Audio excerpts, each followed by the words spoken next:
Usul kalau ada yang tempoh dan Pusing ke depan. menyambung apa yang dicakap oleh Proses Sulaiman tadi, Sulaiman Yassin sebenarnya.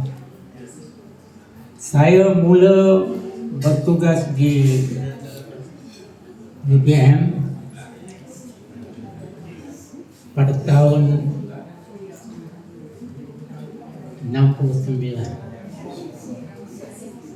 Saya mula macam itu, BPM hanya bertaraf Kolej Pertanian Malaya.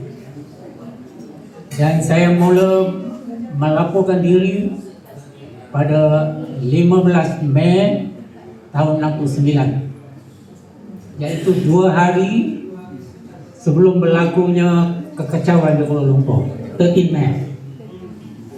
Dan saya melaporkan diri dengan